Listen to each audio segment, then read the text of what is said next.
cry. Tell them rock so. Go from here with that. Watch me. True story. Minding my own business. The airport busy. A man come with a suitcase, just watch it for him. He said he regular on the road, and he knew all the ins and outs. Just act normal, he coming back quick. This year is the best shipment. He's a man, don't stay. I go get a nice raise when I reach Gatwick. I say if you know how long I traveling to London town, boy, rock so with that. Nothing illegal or remotely criminal. Rock so with that. We fighting against drug abuse in my country. On iron dependency, we pouring out we hard. If you can get with the program to help someone make a clean start. Rock so with that. I tell you, rock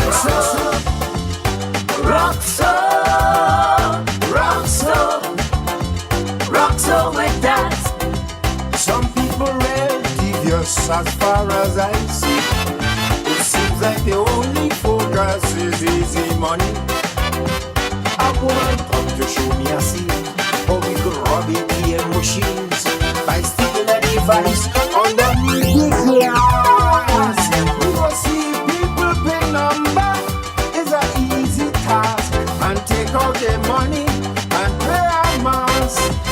I say I know you so long. We grow up in this town, you rock so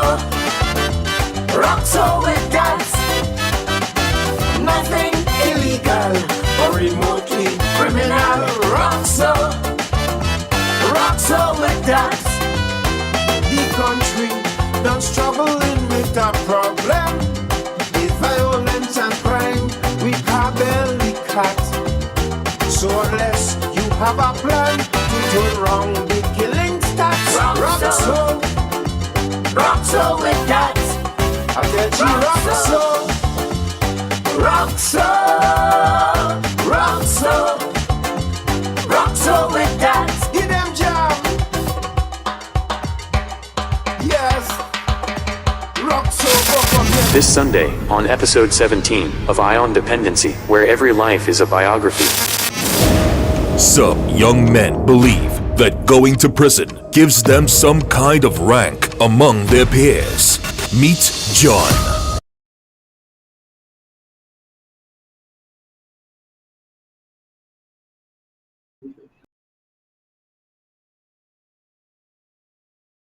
This is my story.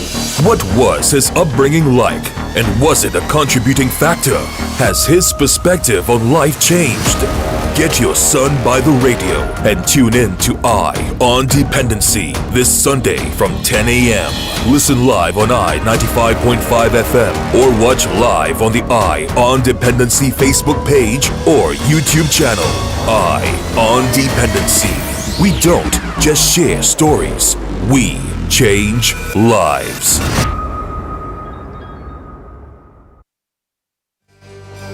Ion Dependency with Garth and Natasha.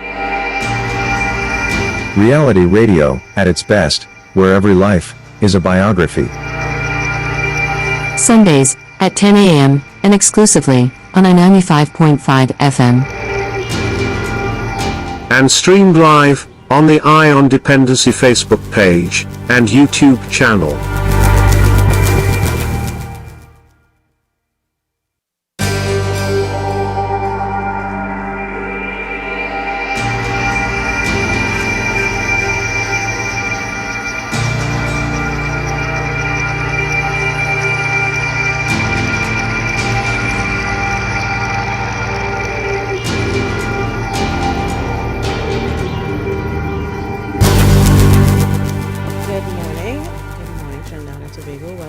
Dependency. It's Sunday morning too, and happy Eid al-Fitr for those of you who celebrated yesterday. Good morning, Natasha. Good morning, Gary. Good morning to you, the people of Trinidad and Tobago. and welcome to Ion Dependency once again. And in keeping with our mandate this morning, no different. And we are really thankful once again to the Trinidad and Tobago Prison Service, Commissioner of Prisons, Mr. Ramuta, Diopasad Ramuta, for allowing us again the opportunity to speak with one of his charges, speak with someone who is in the system and who is under his care. And this morning you'll be hearing from John. Remember, every life is a biography here on Ion Dependency. And this program this morning is nothing else but in the vein of prevention. And we want to prevent the group of youngsters, especially this morning, who will be listening with us, and we welcome immediately to our YouTube platform. The Northeast region of the Civilian Conservation Corps. Good morning, guys. Wow, they were represented this morning. South Central as well in the house. South Central as well? Yes. Good. And we thank you, and we look forward to the others joining us soon. And to you listening on radio, to you on our social media platforms, we say welcome. And this morning you will hear another biography from a young man who has a lot to teach us this morning. And this is our contribution to the conversation. How do we get a hold of our crime situation? And as you can see, there are a lot of young people right now in our country who have died already, all under the age of 25. Just last week we saw a crash by the National Stadium with an 18, 21 and 20-year-old. And we heard about a 14-year-old who got caught trying in a robbery with his friends. Well, you will hear from John this morning as we take a journey, a look into his journey as a youth coming up in Trinidad and Tobago. And it's also instructive for those of us who tuned into the symposium that was held last week, that John's voice is one of the voices that we did not hear coming out of that symposium. The people who have lived experience of criminal activity. So we don't often hear from them, and it's important for us and for us here on Ion Dependency. We want to hear what persons who are charged with various crimes, violent crimes, what they have to say about what they've done, how they ended up there. And I think that's an important part of our conversation today. How did John end up where he is today? So let's try and connect the dots, all right? Yep. Let's welcome Mr. Steele. Officer Steele, as usual, is with us this morning, and Ms. Agard, I presume, is there as well, who will oversee the conversation from Rise Maximum Radio. So, Mr. Steele, when you are ready, you can join us. And youngsters, we would like you to listen to this young man this morning. Yep. Because it is as well, it's our continued effort and my continued effort as a facilitator at the Civilian Conservation, one of the facilitators who had a chance to sit and speak with you all. And this is the icing on the cake here this morning. So we thank you very much for joining us. And so let's go to a break. And when we return, we will hear from, of course, Mr. Steele, and then he will hand over to John, and John will take us on that journey. Okay, so we'll be right back after this break. Please stay right there, and welcome those of you who are just joining us. Slavery, a terrible time in our history. The kidnapping, buying and selling of people for profit, the exploitation of another human being. It still exists today. It has a new name: human trafficking. Anyone can be a victim. There is forced labor, sexual exploitation, and domestic servitude. Human trafficking is a worldwide problem and an emerging concern for us here in Trinidad and Tobago. If you know of or suspect human trafficking activity, call the Counter-Trafficking Hotline at 800-4CTU or 800-4288. Human trafficking is a crime. Identify it, report it, stop it. A message from the Counter Trafficking Unit of the Ministry of National Security.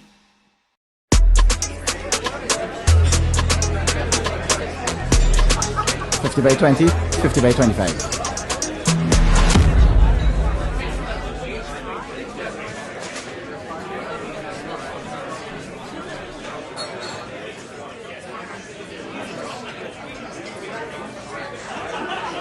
This is Kyron Pollard. When you play, do it the legal way.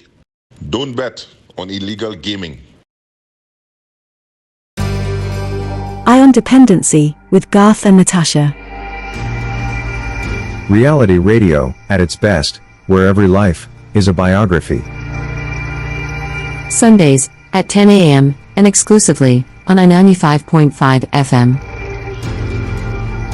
And streamed live on the Ion Dependency Facebook page and YouTube channel.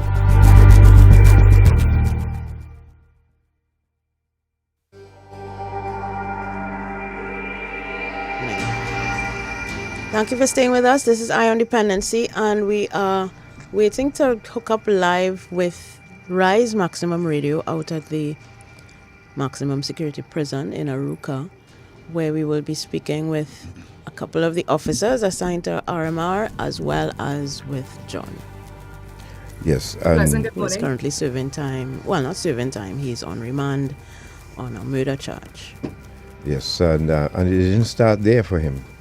And we will get into how did it reach to that, because he had a recent, before that he had a little run with the law, and as he got back out, and the spiral continued. So we're going to hear about that and let him try to reach some of you listening to us this morning.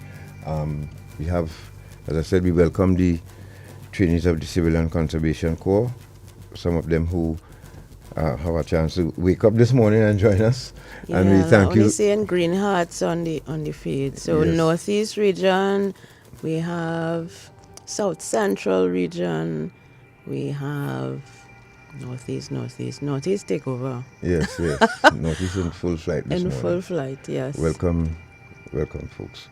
And the RM, Mr. McPherson, thank you very much for. South Central is inside as well, and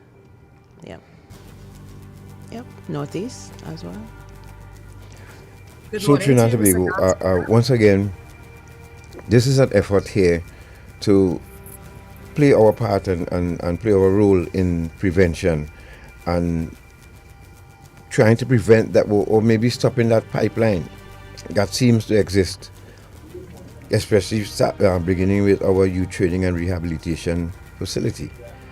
And after we speak with John, we will also speak with Commissioner Ramuta, who has kindly consented to have a little chat with us this morning.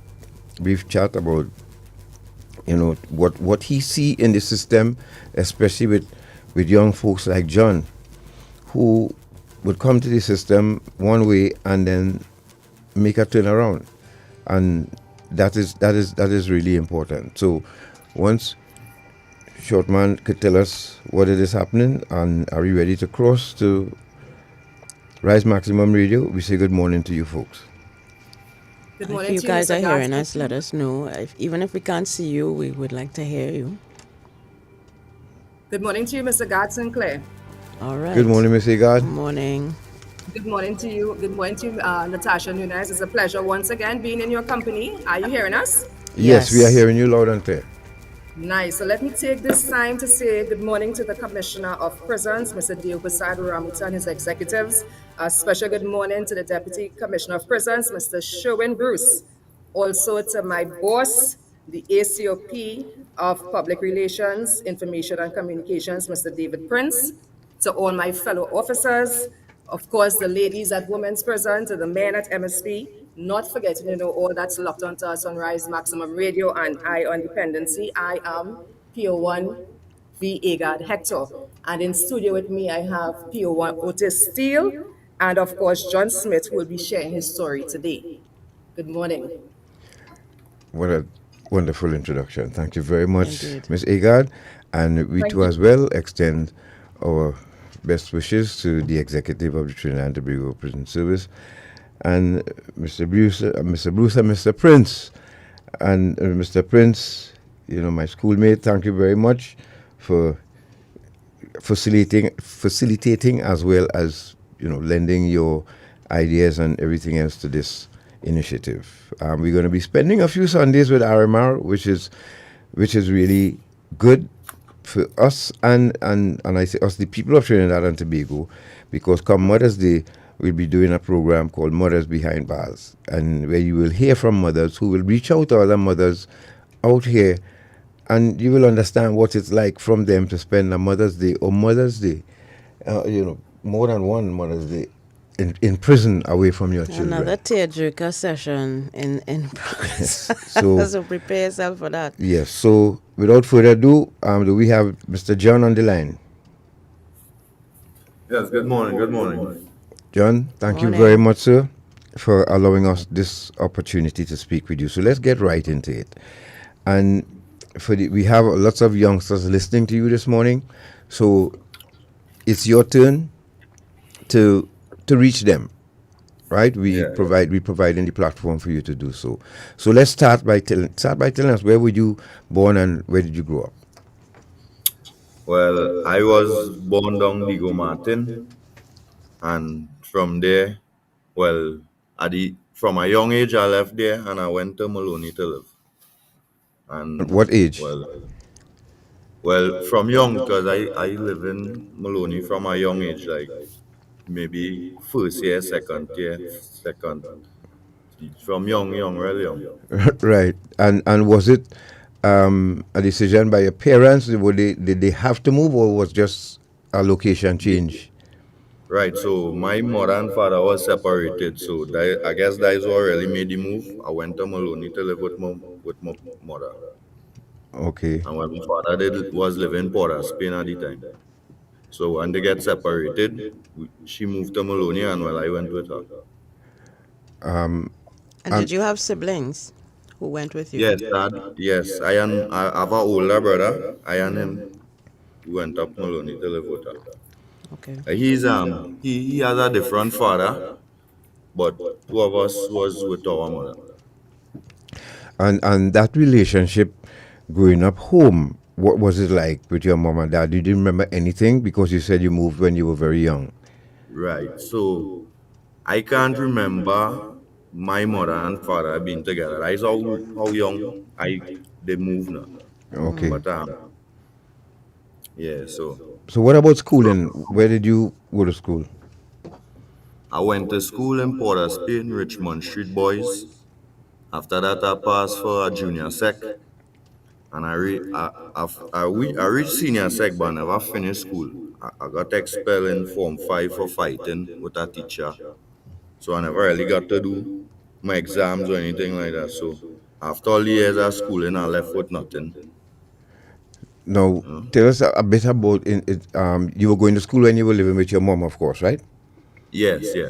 What do you think? Because there have been a lot of school fights lately in the past, and we still can't wrap our minds around it. Could you just give us a little insight of what was your schooling like, and the relationship with the teachers, and did you and your fellow students? And the fellow students. So, were you in a gang, or were you a one-man show?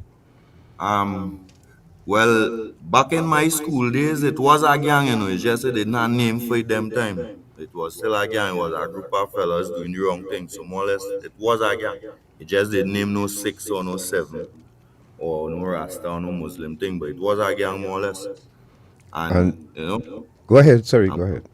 Right. So we think growing up now, school back then was just like school now. It's still at the same fights, drugs in jail, and the schools. Everything is just they didn't have cell phones and things to record it, so it might not have been in the public eyes as much, but it was kind of always a problem.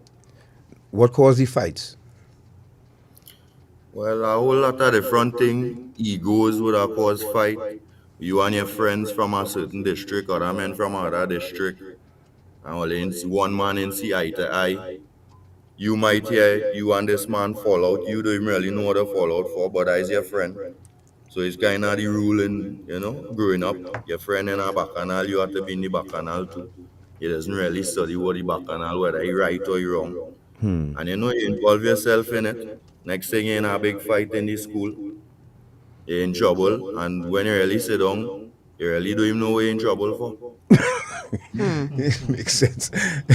Yep. No, And we what? go ahead. Now I was just gonna ask, what was your mother saying? Was she involved with your school at all? Was she Right. visiting the school, talking to teachers, that kind of thing?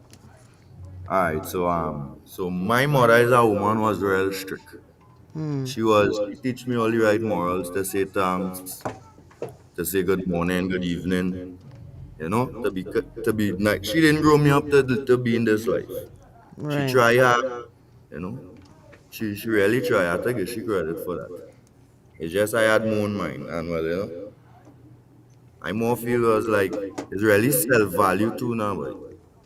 I that man when my mother used to fly out plenty.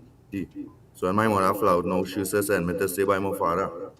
And he's a man living poor as Spain, my father used to smoke drugs.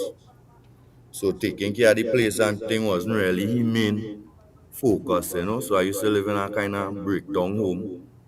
So I used to be like shame when my friends and them come. I didn't used to want them to know where I live in. Cause my place bushy. Sometimes it had no current. Cause my father smoking, he on drugs. So he never Hmm. really used to handle the areas. And that kind of really dropped my value as a person. And from there now I started doing the wrong things because the people while I'm in with is men who don't really care how my house looking, because them house looking the same way. And we feeling the same way. So it was just No, like the blind leading the blind. John, Yes. you really you really touch a nerve with that. That relationship with your father. Now, he was he home or was he in and out? Did you ever? You knew he was using drugs first of all when your mother sent you there.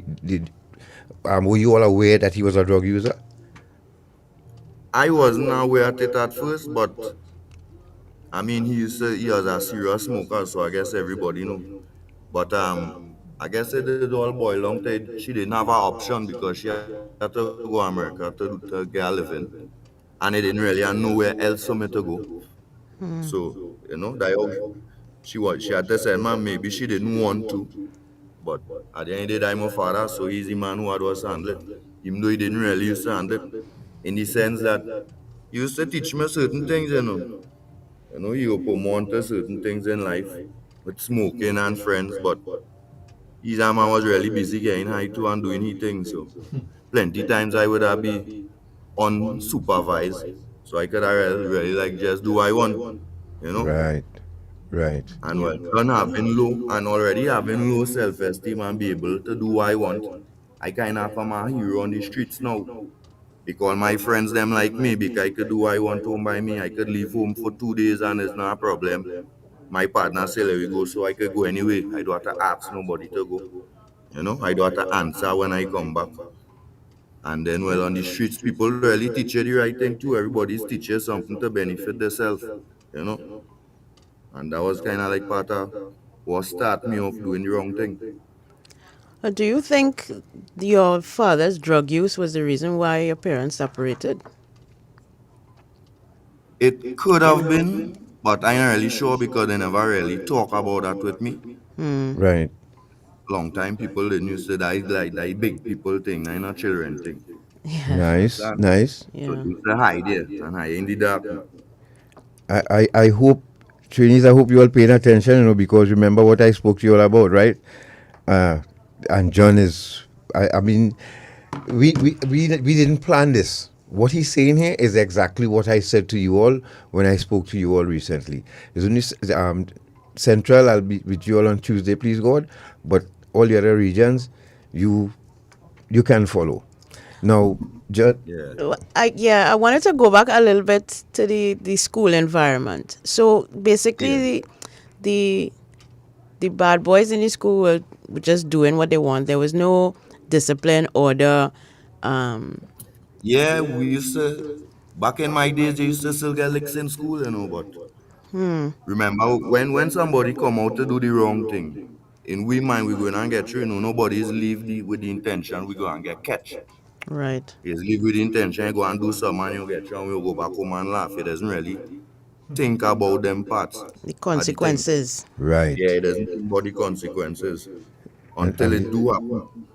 and the same thing we're talking about with the death penalty. Yes. You know. But John, what about drug use now? Seeing that you had no father to check on you to see if you had drugs in your bag or if you studying your work or whatever. I How didn't was even that used in to the have school? a bag to go to school. So let's say that again. I didn't even used to go to school with a bag when I by my father. Oh, really? Yeah, because he remember he really paying mind to me. He just know he sending me to school. So I put one book in my pocket and I gone to school. Right. And teachers never asked you anything? Anybody ever intervened? Yeah, they used to call for my parents. They'll call for my mother to talk. She'll come, they'll call back for my parents. But it's only she alone used to come when she come from America, because he don't have time for that. Till reach a point where they wanted to see my both parents at the same time. Uh-huh. And that and all never him happen. You know? Because he never available and your mom not around. Right. Yeah. And when she do around, only she coming, not he coming. And and about how much of drugs have you witnessed in your time in school? I witnessed plenty drugs home by me by my father. That was like the spot. He and all his friends used to come and smoke. So like I would see all kind of different symptoms, men smoking, men crawling under bed, men smoking, taking off all their clothes, run out in the road. All kind of different thing I see. And you talking about your schoolmates, right? No. That is my father and them. My schoolmates was just really marijuana. I growing up, men didn't really used to smoke like hard drugs. It was just a little marijuana, a little cigarette, a little alcohol. That was about it. Right. Okay. And the alcohol of choice most time was punching. No, them days it wasn't really punching. It was like it had a strong drink named like gin. So we say like drink gin and juice and thing. Wasn't really punching them days. And that would be consumed in school as well as out of school. School, yeah, in school, out of school. Plus, sometimes we mother might send we to school. We go to school. We go river for the day. You know. I had a bus pass, so if they give me money to travel, I take in and buy things to smoke. I go travel home with the bus. You know. And as a result of that, now you got into conflict. So let's talk about leaving and getting kicked out of school now. What happened? Alright, so remember my mother used to fly out plenty. So Right. when she leave me and my father school start back, I really had textbooks and thing. So a day my school teacher tell me, why ain't doing no homework and things. So I used to use the excuse that I don't have no textbook, so I can't do no homework. So she decided, out of good thoughts and whatever, she gave me some textbook and tell me, hold on to these textbooks, do what you have to do your schoolwork, and when you finish, she wanted back now. Right. But me now, I don't know really, I wasn't really interested in schoolwork. So when she gave me the books, as I walk out school that day, I throw away the books one time. Oh Lord. And and then at the next time now she asked for the books and I didn't have it, and we end up in a dispute and I will come and get expelled from school. No, you didn't have school book because your father or your mother never bothered to buy any for you. Well, my mother used to buy school books, but when she in America, my father seen about my schooling and thing. Right. And he a man in remember he smoking drugs, so he not time to buy school books and them thing. Your father still alive? No, he died from an overdose of drugs. An overdose? Yeah. No, before we move on, you know what type of, apart from cocaine, did you see him do anything else? Nah, just cocaine, marijuana, alcohol. And you were witness to all of this, and how did it make you feel? Or is it that they never really used to hide, so Like when I first used to see it, I didn't really mind because I couldn't really understand it. Remember, I was young. That was just Right. like doing something else. But as I started to get older now, and well, due to how we know the upkeeping of the house and certain things, and then people tell me, oh, your father is a drug user and you will be just so too. And that way it really started to get to me that it was a problem. But in the early days, that was just like that my father do anything that wasn't, I never really used to pay mind to it like that until I actually get older and people started really break it down to me, your father on drugs and all, they can't paint all the house for Christmas and them kind of thing now. Right. And well, when people start telling me that now, well, that is where now your self-esteem is really start to get break. You start to see yourself as less, you know? Mm-hmm. Then Mm-hmm. well, growing up, nobody ain't really telling you they love you and thing. I mean, they might have love you, but they ain't really telling you. And we never went no guess in school. We can't really guess that. So, you know? So and what about the did you ever try to confront him to ask him what is he doing and would he if he needs help? No, I never asked them thing because, well, he died when I was like, as young, I was like 20 years old. So Right. I wasn't really mature enough to really, like the thoughts used to be in my mind, but I wouldn't really come to him with that yet. I wasn't mature enough to say I could hold that conversation with my father, you know? Yes. But, If if you're just joining us, folks, you're listening to Dependency, and excuse me, we are having a conversation with John Smith. He's up at the Remand prison. He's speaking to us from Rise Maximum Radio, up there at the maximum security prison, and he's just taking us through the early journey of his life. So, John, you got kicked out of school. What did you do then, after you got kicked out of school? Because now all you right. have no schooling, no passes, I guess, right? Yeah, no passes, no Right. school. Good. So Can't even read. I learned to read in jail. there you go. Wow. So So how are you surviving? how were you? You got kicked out of school. Yeah. What Well, happened then? Well, we used to rob and do all kind of thing. That way it's called scraping. You didn't really have a good plan to say, well, we were running KFC. So we'll just scrape, we will just walk the streets and catch a victim. A man might be on his cell phone, he might have a 200 in his pocket. The risk low, and you go survive today, tomorrow we go handle it again. And it was kind of that day today, you know. And the money that you all got, what did you do with the money? Eat something, smoke drugs, till tomorrow. And repeat the next day. Yeah. Thank you, John. Yeah, man, Thank you. that was it. Yeah, I understand it. And who Honestly, listening? big man thing. Go ahead. Anybody Just now. in that time, you might have buy a clothes because something coming up if the money was enough. But more or less, ain't him really buying clothes. It's just day to day. Buy some small to eat, and I'm really some too good just to carry it through the next day. You know. And it's just that drug, smoke, drink on the block. I drink something, man. And my life just going down the drain. John, Yeah. you wouldn't believe. My brother, God bless you here this morning, you know. God knows. This is a conversation Natasha and I have been having, and I've been having it with all who would listen to me. But for some reason, they're not taking me seriously. They're not taking us seriously. But here you saying it now this morning, man, God bless your tongue this morning. Them youths and them ain't taking it serious because it come like same thing was going on with me as a youth. Yes, that to be real. You can't talk about no bees and no butterfly because with bees and butterfly, you doesn't explain the consequences in life. You need to explain that so they'll get a better picture and love too. You understand? You have to build people value and let them know that value in life because without that, you ain't go care. Now, John, you were doing this because this is straight out of school. And you sat and you looked at your position in life.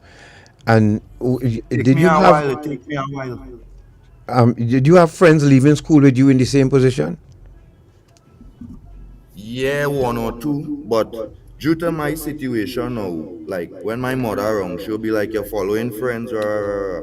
But it really was friends following me. I was myself. I was my own bad company due to the freedom I was getting from down by my father. You know, as kind of my own problem. So it wasn't really like men wasn't really influencing me to do wrong. Most of the time is I was influencing men wrong my age to do wrong. But Right. what is going on? You just be a leader and a follower at the same time. But when I in school, I is them leader, because I know more than them. I know how to rap weed, I could clean weed. I know about this, I know about that. But them might know. But when I home on the block now, it has somebody I looking up to. Understand? So sometimes you might be telling your children now, you're following bad company. And you might think it's from in the school. You're learning that in school when no, it's them might be the bad company because I was the bad company. Right. Understand? Due Right. to how what was going home for me.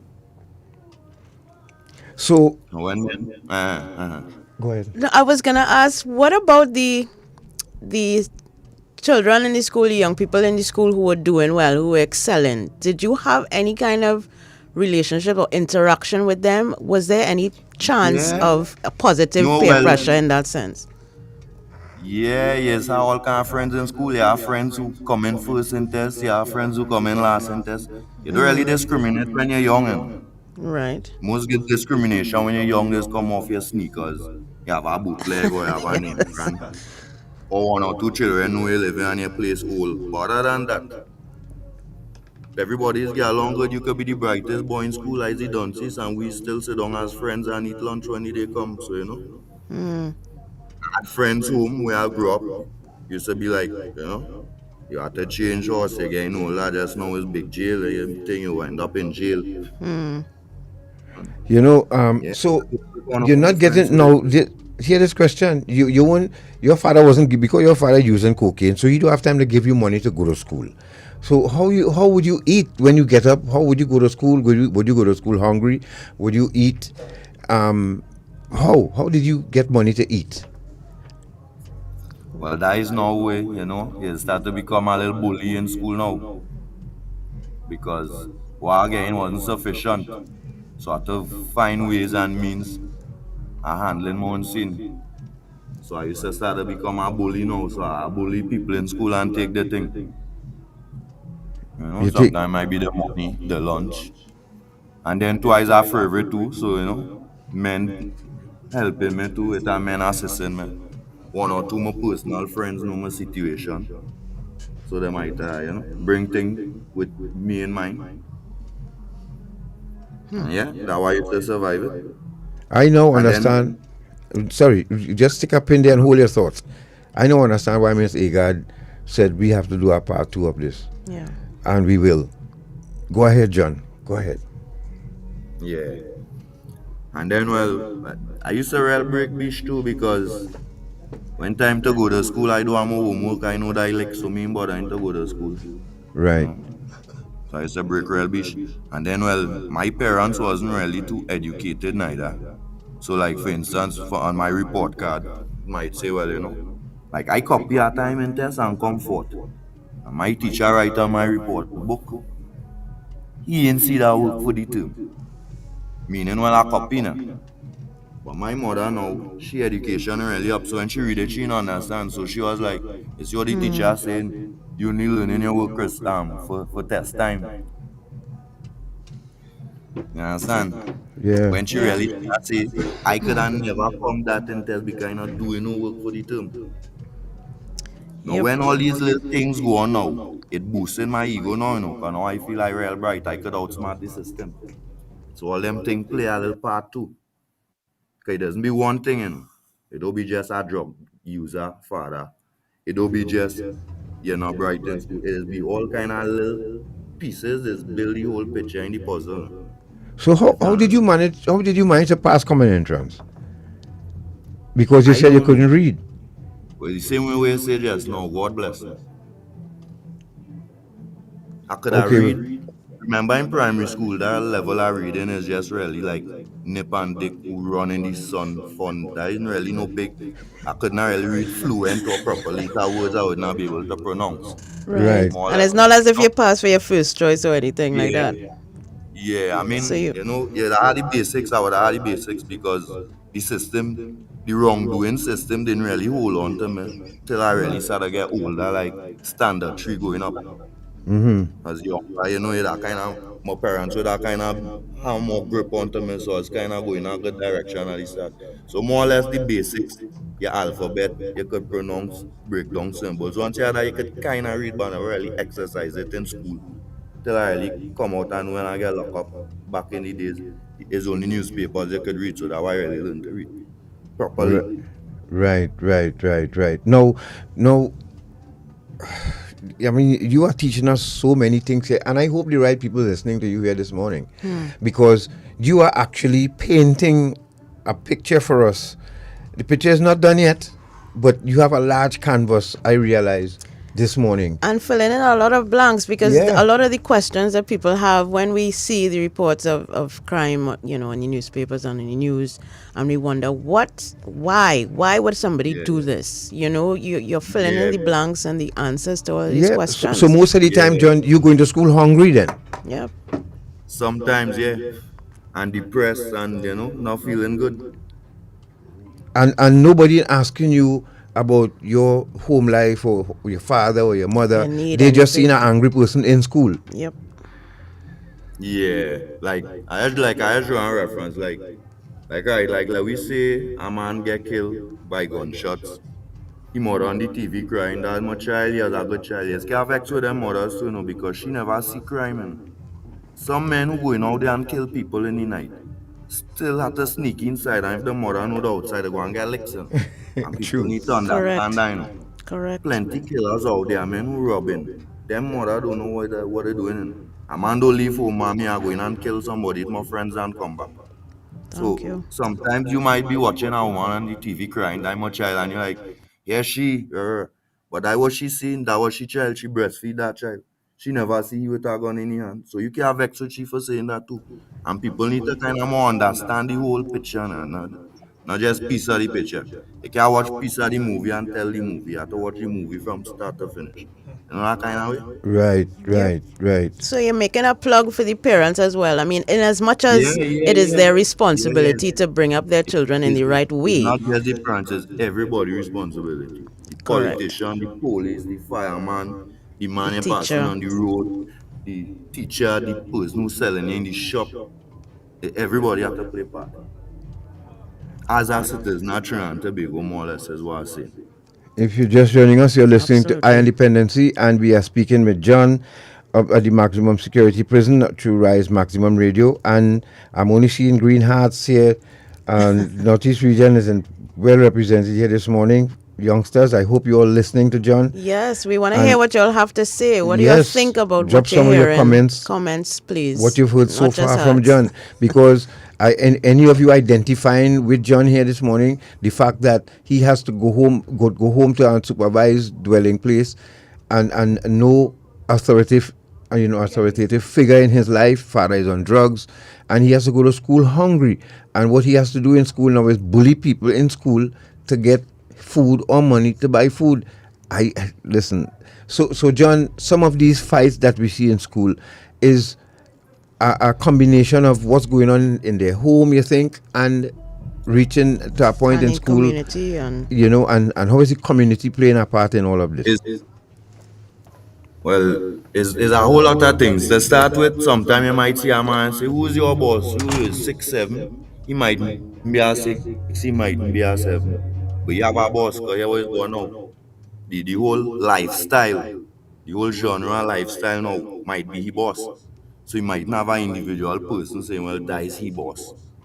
But the life what going on, you have to have an AR, you have to boss a gun, you never kill nobody. That might be the boss.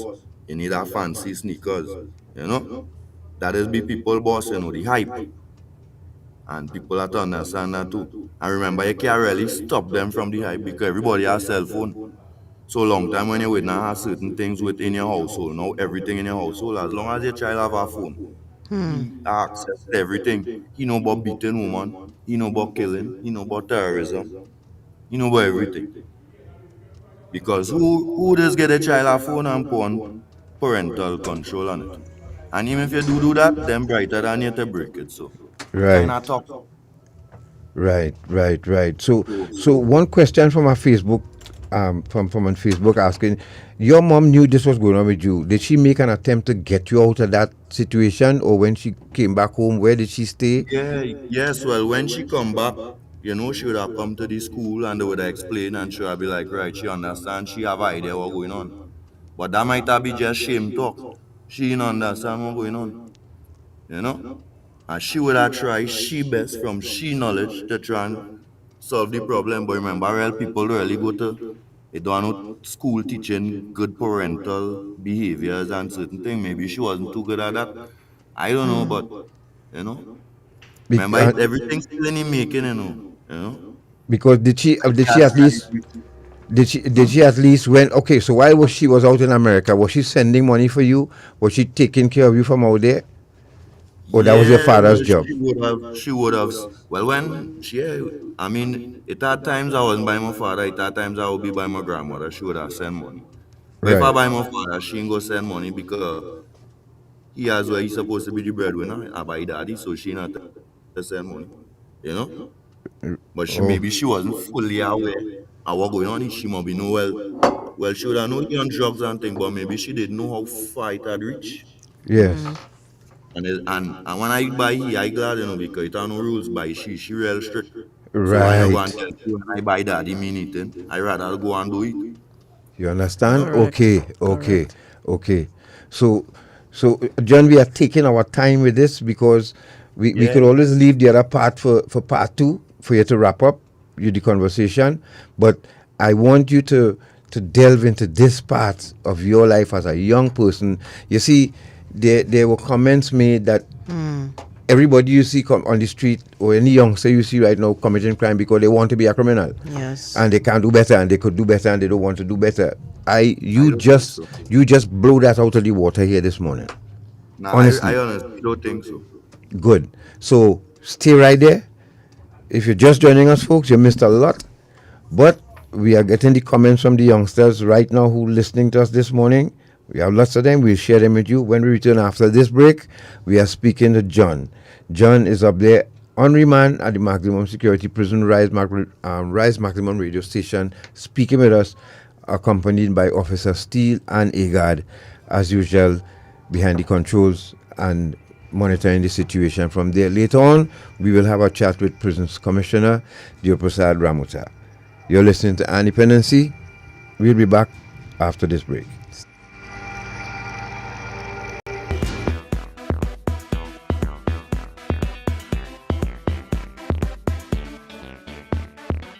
Ah boy. Feel I'm gonna buy myself a senorita tonight. Nah. You know you might be promoting slavery. Slavery? What you talking about? Hey, modern day slavery or human trafficking is just what some of these people just do. You know some of these women were tricked to come here? Some are held against their will, abused, and even beaten. Most times the girls don't even see any of the money that is paid for them. And every night, they just have to come out looking nice and sexy for somebody like you. Human trafficking is a serious problem and a serious crime. Persons who solicit commercial sex services may be contributing to human trafficking. A message from the Counter-Trafficking Unit of the Ministry of National Security.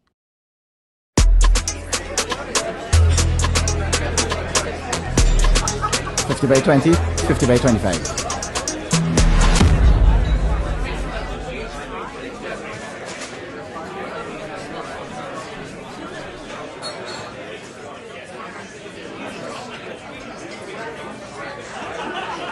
This is Kyron Pollard. When you play, do it the legal way. Don't bet on illegal gaming. Ion Dependency with Garth and Natasha. Reality radio, at its best, where every life is a biography. Sundays, at 10 a.m., and exclusively, on I-95.5 FM. And streamed live on the Ion Dependency Facebook page and YouTube channel.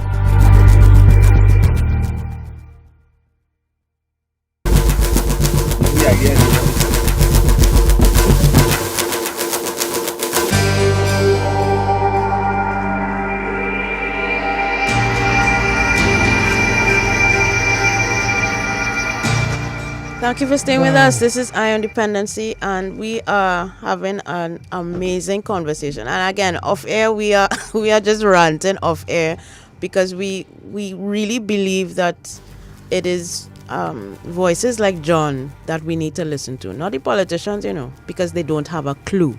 Believe you me. Okay. They don't.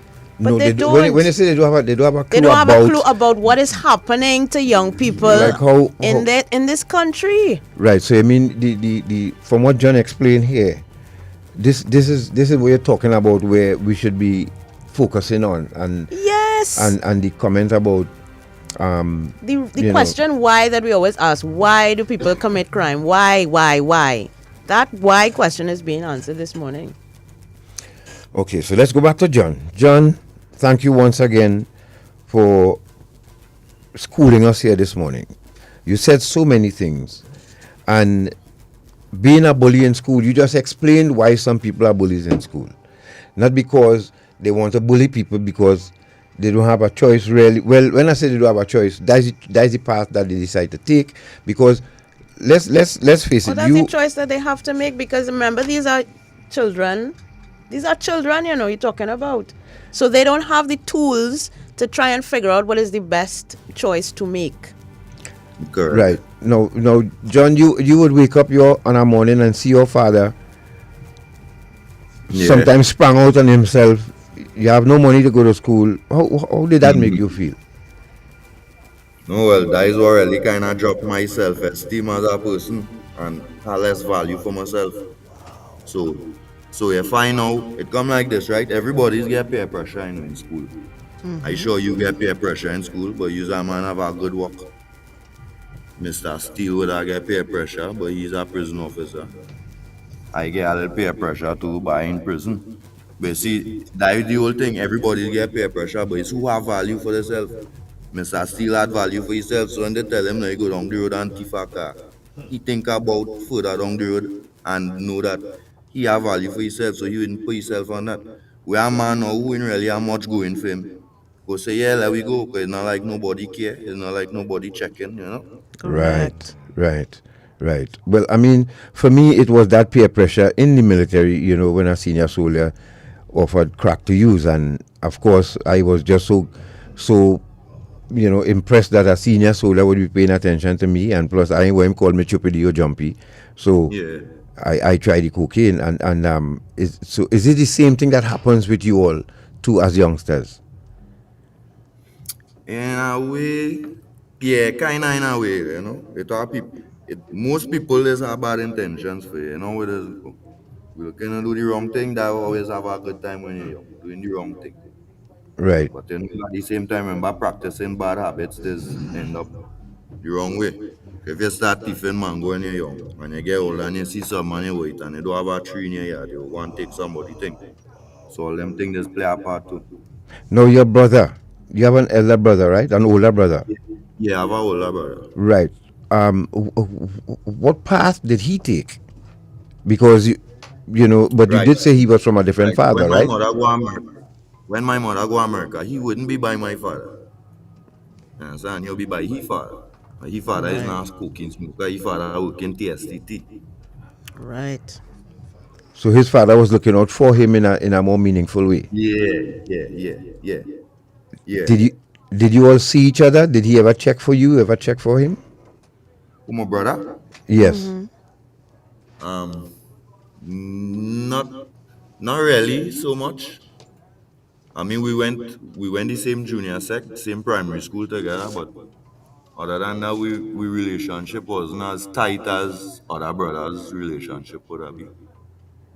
And while going to the same school, how was the interaction with him in school? Did he stay away from you, or did you all interact? We didn't really used to interact, because why doing he didn't like. He used to try to be police me.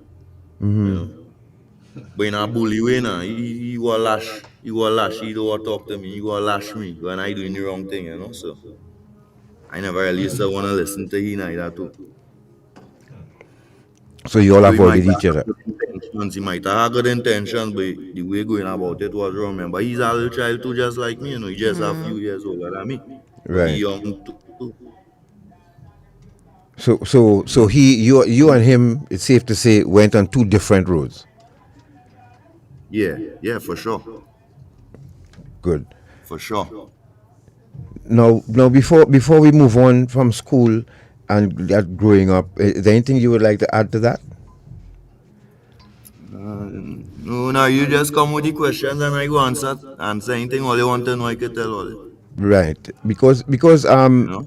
again, you painted a very great picture of young men leaving school with no academic qualification or vocational skill. Do you see something wrong with that? And what do you think should be done to any intervention you think can be made to prevent that from happening? Because they will walk out of school, just like I say, you leave home you wake up in the morning, you have no money, you're hungry, no breakfast, you're seeing your father sprang out on a bed. You might just go straight to the block to that person and ask them for $20, or how would you handle that situation? Yeah, and then well, if you do that, then you come like you're owing them. You know? Even if they didn't tell you you're owing, but you're owing. Kind of thing they ask you to do now, you got to remember them just handle you. Right. So if they say go and drop that bag of weed up the road for me, them ain't go pay to drop the bag of weed. But last week he gave a bowl of food, so you go and drop the bag of weed. Right. You understand? And when you get locked up now and you're nothing, man go say where your boss. But I not really a boss, you know. You understand? He just assess your time and you see it fit to assess him back. It so happen to be something that you could get locked up for. So he and all he will find you in you. He and all course and he find you move bad and get locked up. So you can't call he. Well, before we get to that, with respect to the question that God just asked, what do you think? What is the best kind of intervention for someone, a young man in your position? Who is the best person or individual or entity that can intervene in your circumstance? Who could have intervened? I believe anybody could have intervened, but people doesn't have patience to sit down and really break it down to a child. Everybody busy working. You know, them parents and them might say, well, when I put on the TV, he sit down, they quiet. When I give him the phone, he sit down, they quiet, you don't get no trouble. Because they're too busy working. When they come home, they're tired. They this, they that, you understand? And people have to put more effort into the children. That to know when to take a little vacation from work and work on the children because that's the future. And to me, I find that really important to people now, boy. Knowing that people Yes. love and helping. You have to be relevant, you know, because if you're relevant, then they don't want to hear you. If I go out the road and a man want me to do something and I love what they're doing, I like that style, I have to know that I have more love home. Understand? So I go gravitate more to home, regardless of what. And that's what is being important. People too busy Yes. trying to live their life, trying to pay their bills, trying to maintain the image. And in the meantime, the children growing and So understand? in a sense, Self. if someone, because we often hear people say, well, if you leave school and you have no passes, you should send them to a trade school, send them to a boot camp. Do you think either of those options would have worked for you? No, because without having self-esteem, it still wouldn't work. Even if you go to the best school, if you have no value for yourself, it not going to work. It has to start with having value for yourself. You have to know you're not a loser, you're not less. No. Did you ever think, or were you ever introduced to programs like the Civilian Conservation Corps? Did you know about CCC? Yeah, I did know about CCC, but due to my lifestyle and leaving home young and not having a good stable place to stay and thing, I never really joined CCC or anything like that. But you knew about it. Yeah. But I suppose he would have needed somebody to intervene and say, this is an option. Would this is something you could consider? Carry him to the region, let him introduce him to a few people, and let him see whether this would be something that he would be interested in. But nobody, as he's saying, took the time or took the interest in his Yeah, I development. just say it's a CCC thing, man. Just say they go in. Well, I remember man getting up home in the mother house, them could go there. But I run away from home when I was 14 years. I leave home young. So when CCC and thing come wrong, I really kind of really living no way. I might be up here today, I might be down. so tomorrow. So I couldn't really enroll myself in them kind of thing at the time. Right. And you're already deep into your life already as it is. Yeah, correct. Yeah. Now, tell us, John. We don't want to think that everyone who is on the street committing crimes right now, for whatever reason, have the same came from the same circumstances like you. In your memory, what would have caused others to join you? As I said, did they come from the same? Did they have the same upbringing as you, or they had what influenced them to join you on that journey? Well, I think different strokes for different folks. It have a portion of people who are getting into crime from what I do. Gary? It have men come from good home, other passes, and still involved in crime, still locked up in jail. But I was talking about the hype, the lifestyle what they're portraying right now. Your clothes tight, you have a rifle, that lifestyle. And I want to run it down too. Because I want to make it available for them. If you So understand what I'm saying. yeah. So in some cases, you think is wanting to be part of the gang life. Yes, that is part of it. That is part of it. On one side of the fence, it are men who self-esteem low and they're doing the wrong thing and getting praised for it. By the next set of people who self-esteem a little better and have a little better life. But when you have a good life, right? Your mother and father see about you, you have nice little shoes, you going to school. You still not really use not really know, but you's not John.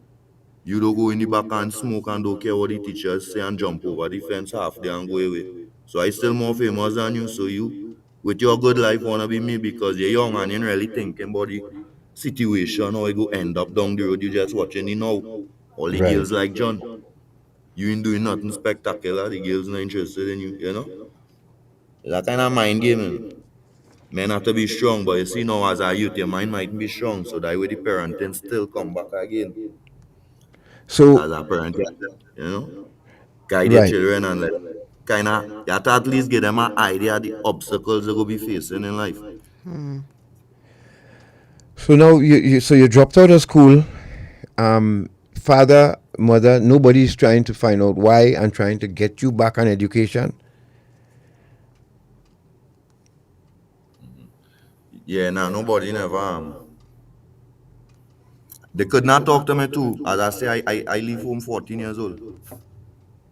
When I leave home, when I run away from home, I was still going to school. I didn't finish school yet. I was in Form 4.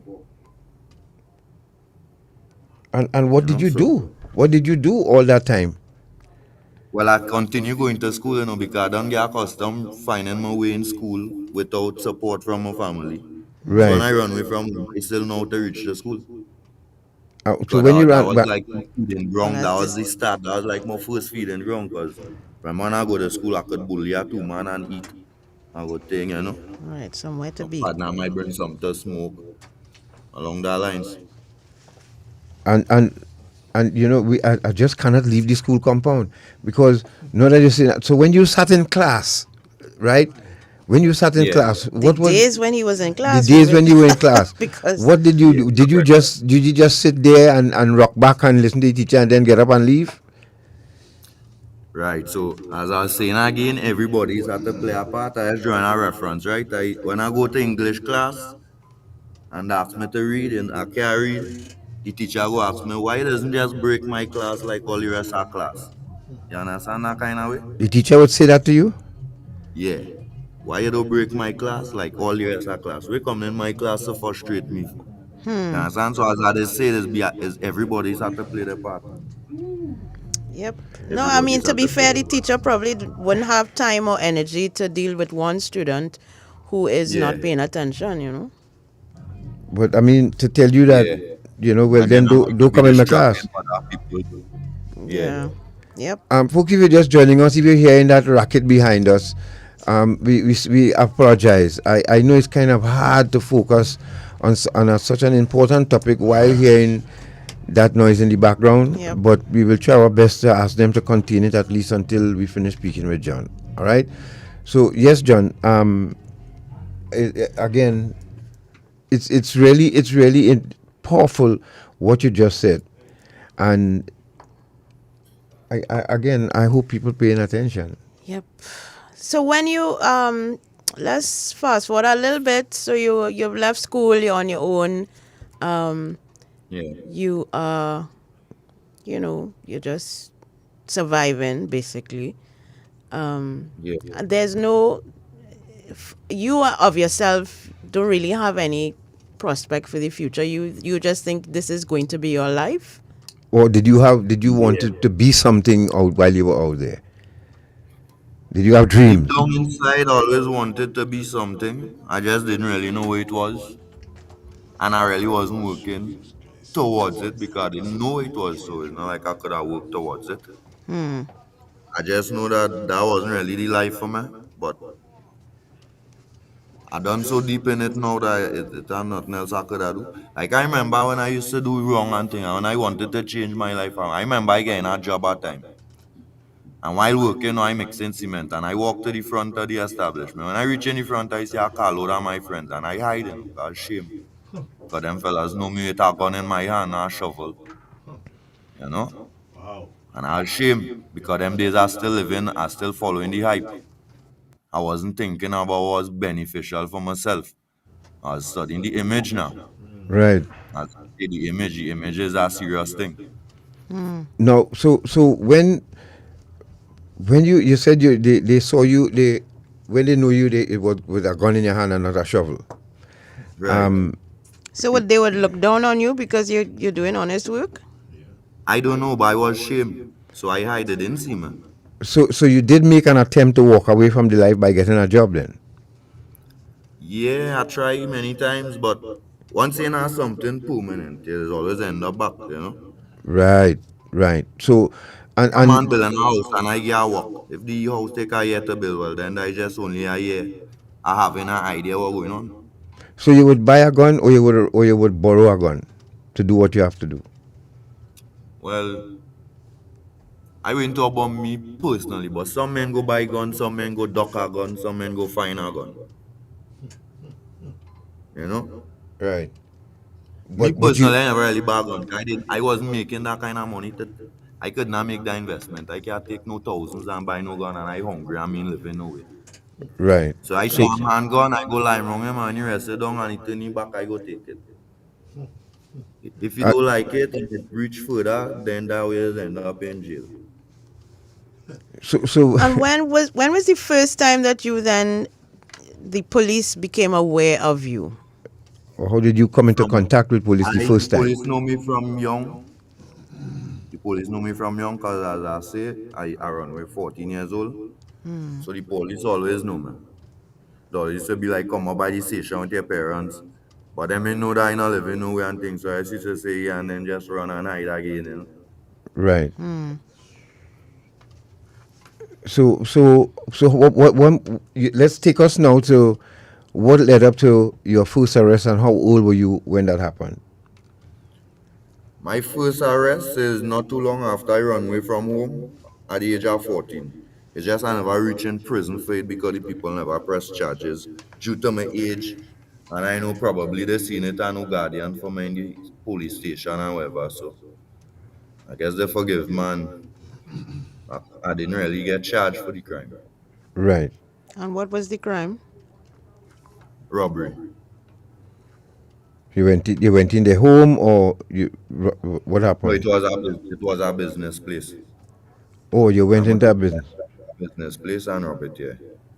No, that was for what? What was the intention of when you robbed the place? What you was going to do with the money? Just to survive. Just to survive for today. We had to smoke and drink later. I'm hungry. Normal. And you were just 14 then? Yeah. Wow. Weren't you afraid or worried that I might go in here and not come back out alive? What would you do to prepare yourself to go rob somebody or rob a business place? Well, you see now, when your self-esteem low, you don't really care how it going, you just going. Because even if something happen, it's not like nobody care, you know. And as a young mind, that kind of disastrous. If I was a big man in that position, it would have been different. Remember, you're a big man now, you're thinking. You have the ability to solve problems, but as a youth man, you know how you're going to eat. And men say, look, in there, money, let me go and eat it. We go in, you know, we in re- And as I say, when I leave to go and do that, I didn't leave with the intention I would have get catch. I leave with the intention I go and get the money and come back. Now, how did you prepare to do that? You know? How did you prepare? You didn't have a, did you all have a plan Or as you take a smoke or a drink before you do it, or you just go normal? We are no plan, man. Just say we going in there. I'm go say, all right, I go hold the door, you go get the money, you go search everybody in case somebody else have a gun. I know we just go with the flow. But any on the drugs spot as it involved, happen, we according handle to. it. But Garth is asking, any drugs Well, involved in that? Before you go, let's say, would Well, you? at that age, I used to smoke, but it wasn't. I was not addicted to it as yet. I was just smoking because for smoking sake. I was not addicted on it. Like I was just like smoke a weed now because it has nothing to do. It's not like it has a playground or it has something else to do. It has nothing else to do. Like take a smoke. But as well, I was getting up craving. I wasn't really addicted to nothing at the time. Right, but before I'm talking about before you go to put on a walk, as we say, would you? No drugs. No. No drugs. I see men take drink and thing to go on crime scene already. Some men might take a drink, but I never seen nobody take drugs to go on no crime on it. Did you have access to class A drugs? Like, let's talk about that now. There was Class A is what? Cocaine? like cocaine, Zessa pills, what we call Zessa pills. So LSD, ecstasy. Well, back in we days, they didn't have pills. Back in we days, was just weed and cocaine more or less. It didn't really all that heroin and all that sort of different thing we are like now. Right. But yeah, you could get access to anything. Now, your first arrest that landed you in prison, what was that? When did that happen? That was when I was 19 years old. What happened? I was an armed robbery. And two other fellas. And them run, I get catch. Loyalty a friend, so I ain't say nothing. I alone get locked up. So you felt that that was like the first time my mother talk since like I leave home, cause I run with 14 and she never talk. I guess she had it locked up and she'd come and bail me. Oh, so she came and bailed you out? And yeah, at the age of 19 when I get locked up. And what was the conversation with her like? When she just come back home, she just tell me come back home and I go home and thing, and you know she'll tell you, well, she tell me, well, stay away from the block and you know just rock back and try and nothing really much, you know, just really stay away from the company. That is all really. So she bailed you out, but you have a below. right. So she bailed you out, but this is pending now. This is for preparing you to go. You have a case coming up, right? After that. Yeah, correct. What was right? So Yeah, case come. how long did it take before you ended up before a magistrate and got sentenced? Well, my first robbery case, so I get when I was 19, I win that case. The people throw the matter. So I never really pay much consequence other than being on the remand for 2 months and then my mother bailed me. So you know I just in and out of jail, so I didn't really learn nothing. You know, I come in jail. How did you survive? How did you survive on remand? Because were you getting visits from your mother while you were on remand? Yeah, I get visit, but you don't survive on visit in jail because the end of your entitlements. It's at 3 square meals a day, so you'll never starve to that in jail. So even if nobody don't visit you in jail, you're not going to die. You know? And was it a shock to you for the first time being in a prison? Was that The environment. a shock to you? Yeah, it was like, wait, I always know this would happen now. I lie down, I pray, I say I ain't gonna break the law again. Jail too hard, I can't get a cigarette to smoke, pressure, the ground hard. plenty people in the cell. You can't roll. You're using the toilet in front of everybody. You know, it was a new experience. It wasn't a nice one. But it was only feeling that way when I was in prison because I get bail and I reach back out. You know, the feeling gone. I If you get ju- back fun. if you're just joining us, you're listening to Iron Dependency, and we are speaking with John Smith out of the Remand prison, and he's at Rise Maximum Prison Radio right now, speaking with us. And I say morning to Northwest Region, Southwest Region. Morning to all of you joining us this morning, and we thank Northeast Region. We thank your regional managers and coordinators who would have shared this, because this program was heavily advertised for the week. So and we thank all of you for taking the time to spend with us this morning, you youngsters especially. As I said, some of you may be identifying with what John is saying here this morning, and just get the point. He's speaking to you now from the maximum security prison in Aruca. So, and he's taking us on that journey. This is part one of this discussion. And in a minute, we'll be hooking up with Commissioner Ramuta, who we also have John and Agard and Steele. We, again, for those of you who didn't see it, we have that arrest of the 3 babies by this week who ran into the Crawford Stadium. The little Johns. Who broke the light. And at breakneck speed. It's a miracle that the people in that panel van are alive today. Because those guys would have gone down for a heavy account. And then there is another video going to show you that went viral this week that gives an example of the pressure that the commissioner has, especially, and the officers, the good officers, of keeping contraband out of the prison.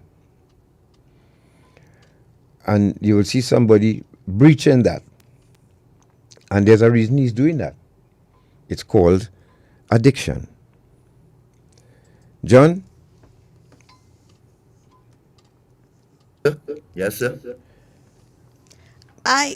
You mentioned the fact that your first stint in prison was kind of rough, but from the time you stepped out, your whole perspective changed. So that means the prison environment didn't teach you anything. What if it taught you anything? What do you think it taught you? Or did you try to access the programs that were offered while you were there? The first time I come in prison, the only thing I learned is that it ain't how much people love you out there, more than your parents. But I didn't really stay in prison long enough to understand prison, because I only stayed 2 months and then I get bail. So like half the officers, I didn't even know who they was, because I ain't had time to think about that. It's only now that I sit down in prison so long on a murder trial, I really get to understand prison. I really get the time to check myself and really want to make the change. How old are you now? My 40s. Wow. John, we really want this to marinate in people's minds for this week. And so when we speak with you next Sunday, God's willing, we will put the icing on the cake. That time the word will get around. John was on the radio Sunday gone. You need to hear the end of John's story. John painted a picture for us that is so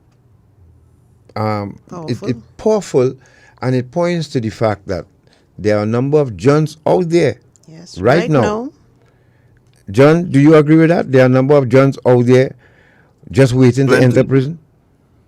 Yeah, it are plenty. All over the place. And it's because of the same lack of parenting, or as you say, in some cases, would be low self-esteem. These are the people who are just joining us. To me, low self-esteem. That's the main thing for me. And with regard to how important brands are to the youngster of today. How important? Well, remember, he in his 40s, so I don't know No, if he but I can mean speak when to he the... was when he was In growing your up. time, in your time. It's the same thing. Is that image of not being poor. You know? You have one of Jordan, you ain't poor, you ain't hungry. Now Poverty is mind a you, your house stigma. smashed down, you know, your house smashed down. It's a galvanized house. But Right. nobody know that nowadays a Jordan you're playing. Yep. No, And what about we as always young talk people, you didn't really measure in bank account, you know, you measure in your clothes. So right. Yep. Now, what about the young ladies? We continue to just highlight the men, but are there young ladies that you would have met in school, out of school, who on the same road? What would be their role? yeah, one or two, yeah. Similar, you know, similar. Some might is parenting, low self-esteem, as I say. Yeah, them And girl, the girl situation more or less is the same as the boys. You know? please elaborate. Please elaborate. Well, in the sense, it's the same kind of peer pressures. Well, girls have tendency less smoking and thing, but who wanna break beach, they still go and break beach if they don't have proper guidance. They do what they want. If they ask a question, they doesn't give a good example. People doesn't really break down the truth to people. They just rub it off with a little cover up, you know. So they doesn't really understand down the road the consequences. So some people is had to learn for themselves and then they just live with regrets. So So it so does a lot of happy people. But what is the kind of interaction that you would have had as you were growing up with with your peers who were girls? Were they did you see or experience the kind of I want to say abuse and or neglect from the girls that were your peers? Some girls had issues, some girls had parental issues, some girls had sexual issues, some girls just like me, but they don't really have issues. You know? Remember when you're young, you don't really care if a man have a work or a future, you know, they just your boyfriend or they just like one another. It doesn't really do all the maths with we living or what kind of money, what kind of income you have. It could just be, you know, boy girl thing now. So so John, so a lot wasn't of really these young that ladies. serious. Now let's switch roles for a minute. Just the way you left home and what you were dealing with. Do we have a lot of young ladies who went to school, came from that same situation too, so they had to depend on their own Yeah, skill? it are young girls running away from home. It are young girls, their parents putting them on thing what they don't wanna be on. It are all kind of thing going on in this world. And that tell you we are paying more attention to the youth. Because last week we spoke with Debbie, who she was allowed, and I will say allowed, to drop out of school at 12, and then at the age of 16 she was put out of home. Now she's serving a 24-year sentence at the Golden Grove Women's Prison. These paths are laid out from foundation in some cases, don't you think? Yeah, I believe so. I believe all them wrongdoings is really taught. I do believe that we had that thing we had from when we born. You're not born a I criminal, believe right? no, I believe that was taught to me. Now, before we bring in the commissioner, who we have online right now, and you stay right there, John. Igad and Steve, you all stay right there, because we have Commissioner Diopasad Ramuta online with us, and we're going to speak with him in a moment. We're going to take a break. For those of you just joining us, we thank you. Welcome. Trinidad Civilian Conservation Corps present batch. We welcome you with open arms, and we hope you are putting the pieces of the puzzle together here this morning from what you're hearing with John. If you look at yourself and you see the same thing, you know where it could end up. John, Yes, sir. man, we're gonna just leave it, and next week, God's willing, we'll continue now with your journey to where you are at present. Yeah. After this break, we'll hear from Commissioner Dioposa Ramuta. Folks, you're listening to Dependency. doing our prevention bit once again. Stay right there. We'll be back.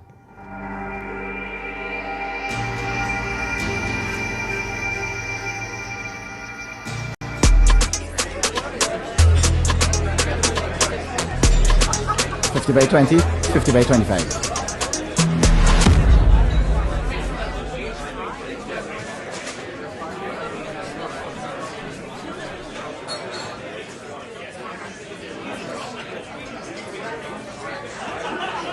This is Kyron Pollard. When you play, do it the legal way. Don't bet on illegal gaming. Go, sona. I come in. And don't give me no attitude there. You have Shiana manners, boy. I wish I had your touch, boy. You have to groom them. First, you have to target them. Scope them out. See if they have low self-esteem. Family problems, you know? Then you move in and gain the trust. I like your glasses. After that, you feel a need. Some of them like nice things like fancy phones, hairdos, clothes, food. It have ones who only looking for somebody to care and listen to their problems. You feel me? What's important though, you have to isolate them from the people. Let them believe it's all about you and them. I care about you. Then you get through. Nice, nice. Look one right here. Try a thing now.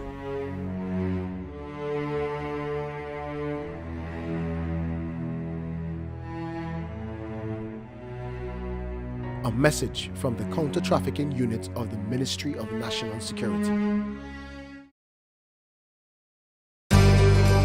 Ion Dependency with Garth and Natasha.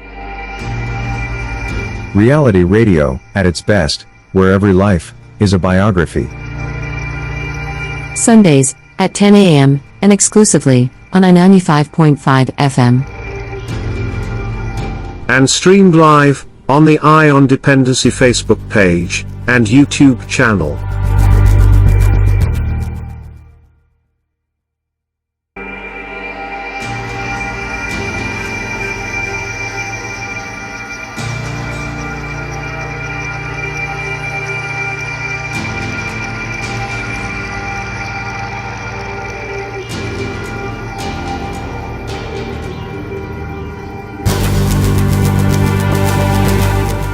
Right.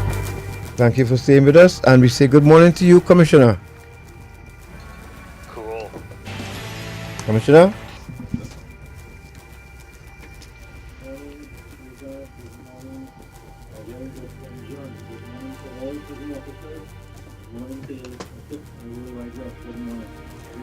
Morning, sir. Morning, sir, and thank you so much. Let's hear your thoughts first before we ask you any question, Commissioner. Thank you for sparing us the few minutes here. Right. There is so much to say. Pardon? I said there's so much to say. Oh. How many minutes do I have? So, well, in this part one, you have 10 minutes, sir. Then we'll take some calls. So go ahead, John and everybody listening. Alright, so like I said, there's so much to say. I can start from anywhere. But listening to John there, I'm almost speechless. I am so proud to hear him speak. The gentleman, John, he is a very shy individual, and he didn't sound like he's being shy right now, right? Right. Very open. Yeah, we put him on our mentoring, our motivation team.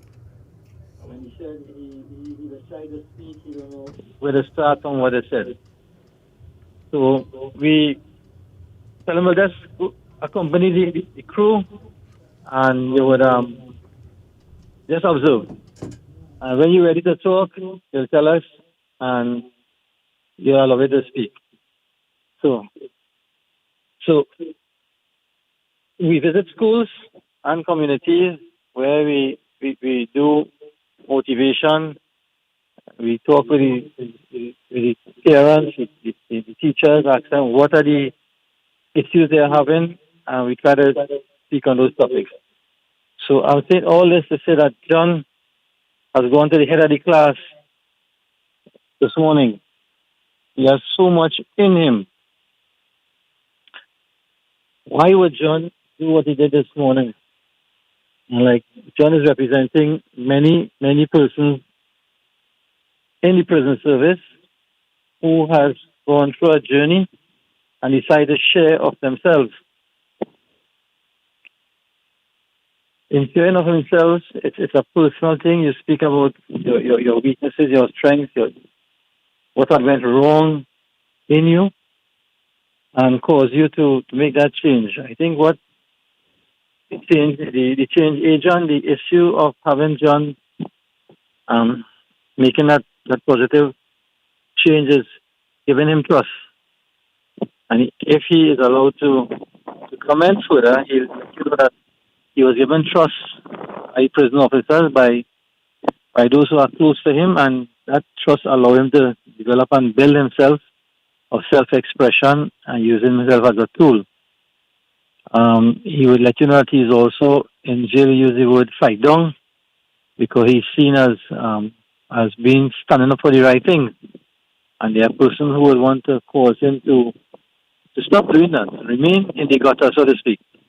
But he's rising out of, in fact, he's out of there. He's on a mountain now of goodness. He wants to give back to society. And he is doing that in his own little way. And we are so much appreciative of he getting this audience where he can speak to so many people about themselves. To my prison officers, that I would say that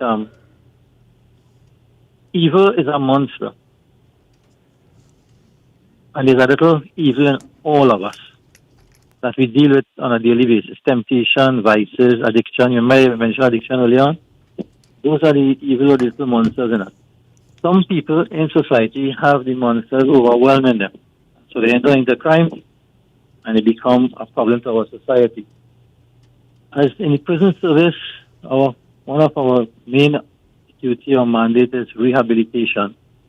I would want my officers to understand, listen to stories of the monsters lifestyle. What causes, where does it start from, where does it a cycle? We don't have all the answers. I don't think anyone does. Tell me where in this world there is no crime. Although when it becomes unmanageable, when it becomes so destructive to society, when our citizens have to live in fear, that's when we have to really, really, really find ways and means to deal with this problem. There's a short-term answer, detection of crime, arrest and lock up. There's a medium and long-term where prison service comes in. What do we do with individuals who have committed crimes and will continue to commit crime if they are not treated? Having said this, the prison needs a lot of resources to fund programs, to pay for service providers to give us that professional edge, that higher advanced reformative training. While we can do what we can with voluntary work, we need to pay for professional services, teams and companies. I am at this point in time exploring service providers to give us their proposal, what they can do. And some of members of myself and executive, we are trained in the field. And it's an exciting time for the prison service, pushing the prison service in this direction of rehabilitation through restorative justice initiatives. And we can only get stronger and stronger from here. There are some distractors. It's all on social media. Anyone who decides to rise up and change the status quo and cut down evil among inmates and officers, they will be attacked. But that's the name of the game. It's not a job for anyone. It's a job for only a few, and I can say there are men and women in prison service are up to this task. That's in a nutshell, dear God. Commissioner, you speaking of rehabilitation now, you one of the reasons all prisons around the world have to grapple with contraband is addiction, either to cigarettes, cocaine, and other drugs. When would we, or are you hoping to see a comprehensive drug rehab facility again, set up at, I know the last one was up at the ECRC. When can we look forward to seeing that happen again? I have my way by the end of the year, but I don't have my way. I don't have total autonomy. There's a facility that we have obtained at the Clarkson Bay. It is being used as a specific facility to treat with the age and Asian population. Inmates who have been with us over 35 years, inmates who are dying with lifestyle diseases, and being in that concrete jungle in the prison among those youths, where they are taken advantage of and bullied and so on, I remove them from the Clarkson Bay facility. So that is being used for that purpose. It's a model prison. But however, that facility will be used as a drug rehab center. Something similar to If I Have My Way. Let me mention that again, If I Have My Way. Something as what we had in the Tobago center. We are taking a Dulcedi estate and converted a drug rehab. Right. I intend to use that Clarkson Bay facility. It's a home setting. It will allow officers and inmates to embrace that initiative of we need to have addicts learn a new regime in their lifestyle. The regiment, the way they operate, the time you wake up in the morning, the time you feel, and then you're trained in the classroom settings to deal with the addiction, to allow freedom of family visits and all that. We have over a dozen officers were trained in that field many years ago, and so we can run with that program. However, we do need external assistance, and we can't always depend upon the government agencies. They are also strapped for resources, so we would need to have some professionals come in and help us in that program. So to answer your question, by the end of the year, If I Have My Way. To those who are listening, please let me have my way. That is very encouraging news, Commissioner. And as you were talking, I'm thinking of a wider sort of network of, I want to call them halfway houses for the lack of a better term, so that we can ease that transition from prison to society. Is that on the agenda for the prison service to have a kind of a formal way of transitioning prisoners from inside to outside? The facilities that the prison do have control over, halfway houses, while they do a fantastic job, I don't think I think they can do much more, but they cater for those who are really downtrodden. They who do not have an alternative. Right. But I think we need to step it up a little bit and be able to take those of the average class, persons who may need help, be embarrassed to access those facilities. So we need to understand addiction takes place not just for those who don't have anything, but they are average persons in the country. I don't want to go off on a tangent too much, but very quickly, I would say I was lucky to be part of a research with the Ministry of Community Development, where we had to go and sit down on the pavement and have a promenade and talk and do research with those, I don't want to use the word vegans, but they are vegans. Homeless. Yes, homeless people. And when you hear their life stories, they have homes to go to, they just choose to be there. And they don't have issues for not having food. People give them lots of food, so they choose to be there. And these are the ones that would not stay in a halfway house on their own. They prefer that adventure. So we need halfway houses need to cater for this category of people also, and not just those who are mental and goes to the garbage when they eat and all that. So, but I want to focus on those who are in our custody. Yeah. And be able to identify them and give them the resources of to treat that addiction. Yeah, okay, if you remove the addiction, you must put something else there, and you must have spirituality and a sense of God. Right. To replace that, that's where our strength comes from. Really, for it to last, whatever you're doing, you must have God in it. You must have God with you. And you must have a sense of love.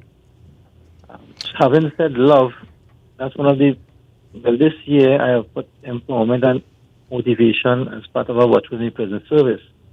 I need my officers to express professional love. A different love, how you love your mother and father, brother and sister. You must love your job love the inmates, love your co-workers, and in the professional context. And John right now on air is expressing love for the opportunity he has now. And there's so much that we as officers could learn from the various John out there. So John is a survivalist, you know. And there are many survivalists out there who can be ambassadors to us in society for goodness. So we can touch lives. Commissioner, before we let you go, and because of course we have a part 2 to this discussion, and we will of course have you back again once you consent to speak with us to wrap up this conversation. But we have some youngsters joining us this morning. You and like other commissioners would have seen children come into the system. And I know it would bother you all, even as parents. Not just through YTC, but you know big people prison too. Yes. What would you have to say to these youngsters listening to you right now?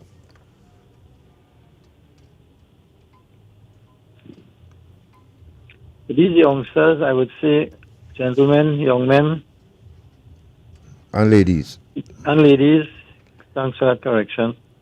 You all may be looking for a role model, a person who you would wish that your real loved ones could have been and weren't there for you. Some you had no choice in the matter, and some you maybe did. Coming into our system, there are prison officers, male and female, who have the integrity and the value system to be a role model. Gravitate to them.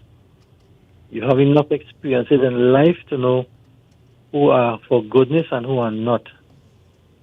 Stay far from any deep interaction with those who you see are not good role models, and gravitate to those who are good, like Mr. Steele and Mr. Agard.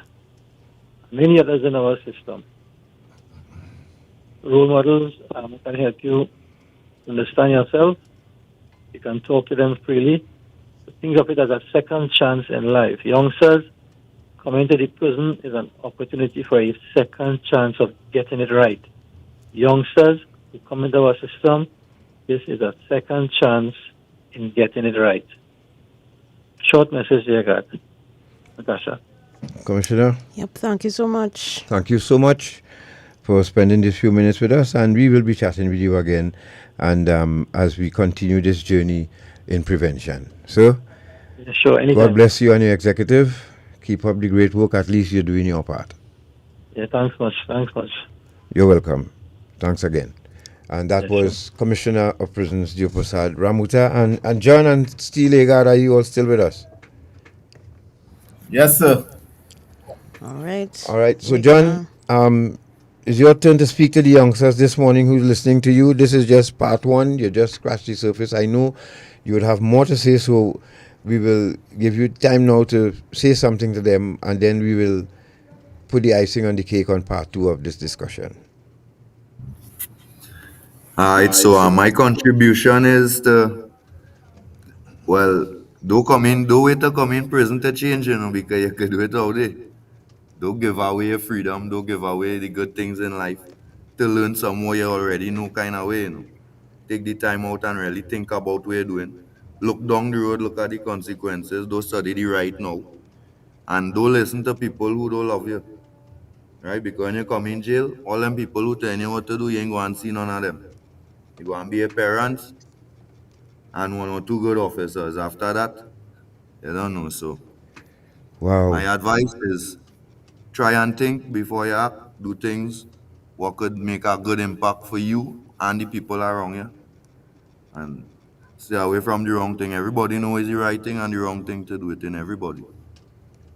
Wow. John, again, these trainees, especially Northeast well represented here this morning.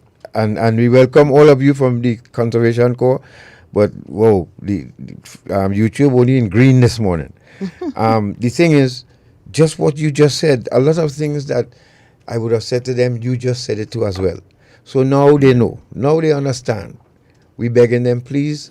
And if this batch of trainees could understand how fortunate they are And it's not worth giving up. John grew up in a shack. And look where he ended up. You might be growing up in a shack too, but you could turn that shack into a mansion if you stay on the straight and narrow and try your hardest, because life is not going to hand you anything easy. I guarantee you that. Shortman, could you go to video B, please? John, we're going to show something here. I hope you and Steele and they could see it. And you give us your thoughts on it before we go to the lines. Of course, we'll take 10 minutes and take some calls. 20? And what are you doing in our car? Look at this, what happened. You're going for something to eat, that your car? These are the 3 young men who were arrested after stealing that car, and they found a gun in the car. Let's listen to the conversation. Who is the next man that foot break? Huh? Yeah, I do. What is his name? I only remember Elias. What is he alias? Moon. Huh? Moon. Moon? What is your alias? I'm Elias. So what is the other two fellas' name? You're not sure? You're trying to protect them, right? Yeah, that way you doing. That way you doing. How you in a car with fellas you don't know? I just went for something. You just going for something to eat? Alright. It will taste better in prison. You know that? It tastes nice in jail.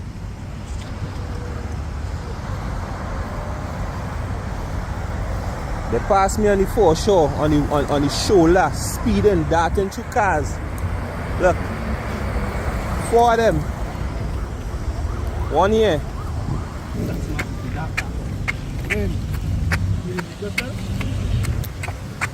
Right now, nobody else in the vehicle. Everybody going and leave all here.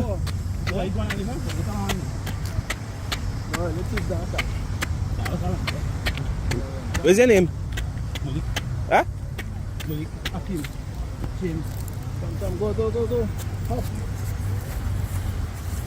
How old is you, sir? 21? Sit. Alrighty. I don't know. Foot brake bad, boy. Where else going? Brandon? That's Mulik, I know. You in the car with people you don't know? I know that person. Mulik. My name is Mulik. Right, Professor? His name is Mulik. My name is Mulik. I know, let's go, dude. So you're real protecting him, so you don't know the other two fellas? You don't know the other two fellas? Alright. Yeah. Come, sit down. Where the next man? Behind your back. Huh? Hey, let's double it up. Huh? Who's that? How old is my youth? 18? Who was driving?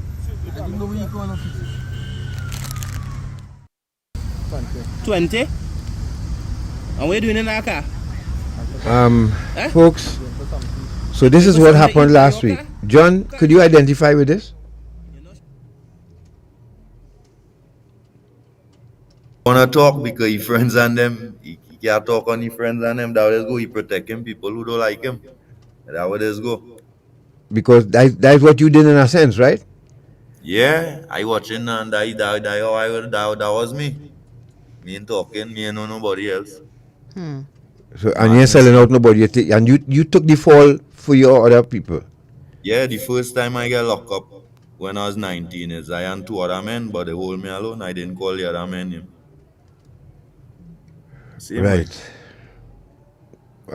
So I hope the youngsters looking on understand this. Morning North Central, morning Southwest. If them get bail tomorrow, them ain't go and learn nothing, you know. Because sometimes it's need a hardship in jail too. But I find next time we'll talk about it. Right.